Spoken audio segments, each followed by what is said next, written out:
আজি এই দিনটোতেই ভগৱান শ্ৰীকৃষ্ণই দ্বাৰকালৈ উলটি গৈ পেলাই বৰ্তমান ভৃগুপুত্ৰ ভাৰ্গৱ মুনিক য'ত নিজৰ বিশ্বৰূপ দৰ্শন কৰাইছিলে সেই জেগাটো বাস্তৱ এতিয়া আমি ৰাজস্থানত আছে আৰু ভগৱন্তক ৰখি আছিলে, অপেক্ষা কৰি আছিলে।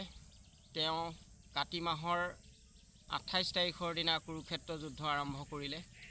কুৰুক্ষেত্ৰ যুদ্ধ সমাপ্ত কৰি মাঘী পূৰ্ণিমাৰ দিনা তেওঁ দ্বাৰকালৈ উভতি গৈছিলে আৰু যাওঁতে আজিৰ দিনটোতে মাঘী পূৰ্ণিমাতে স্বয়ং ঈশ্বৰে ভৃগুপুত্ৰ ভাৰ্গৱ মুনিক নিজৰ বিশ্বৰূপ দৰ্শন কৰাইছিলে। কাৰণ তেওঁ বহুত দিন তপস্যাত লীন হৈ সৃষ্টিৰ কুশল মংগল চিন্তা কৰি ভগৱন্ত পৃথিৱীত অৱতাৰ লৈ আছে, বিষ্ণু অৱতাৰ ভগৱান শ্ৰীকৃষ্ণই।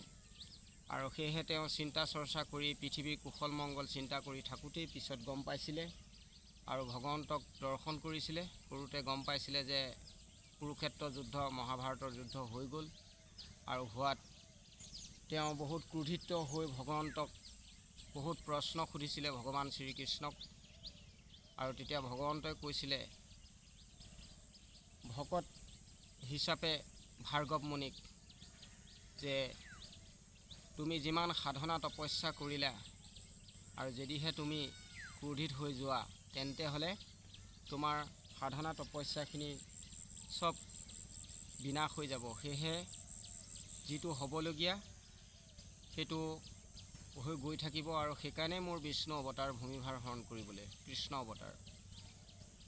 আৰু তেওঁক কৈছিলে গোটেই কথাখিনি কোৱাৰ পিছত তেওঁ ভগৱন্তক প্ৰাৰ্থনা কৰিছিলে মাঘী পূৰ্ণিমাৰ আজিৰ দিনটোতেই ভগৱন্তক যে প্ৰভু মহাভাৰতৰ যুদ্ধত যদি আপুনি অৰ্জুনক যেনেধৰণে আপোনাৰ বিশ্বৰূপ দৰ্শন কৰাইছিলে আৰু কৃপা ৰাখি মোকো আজি আপোনাৰ বৃহৎ বিশ্বৰূপ দৰ্শন কৰক। সেইকণ সময়তে ভগৱন্তই বিশ্বৰূপ দৰ্শন কৰাই ভাৰ্গৱ মুনিক দ্বাৰকালৈ গমন কৰিছিলে। আৰু আজিৰ দিনটো বৰ সৌভাগ্য দিন। আজিৰ দিনটো যিহেতু মাঘী পূৰ্ণিমা আৰু এই দিনটোতে ভগৱন্তই পুনৰ বিশ্বৰূপ দৰ্শন ভৃগুপুত্ৰ ভাৰ্গৱ ঋষিক কৰাইছিলে। সেয়েহে এই ভিডিঅ'টো সকলো বন্ধুবৰ্গৰ মাজলৈ মই খন্তেক নিলোঁ আৰু যদি মোৰ আগ পিছ তাৰিতম্য ভুল ভ্ৰান্তি হৈছে সকলো বন্ধু বান্ধৱৰ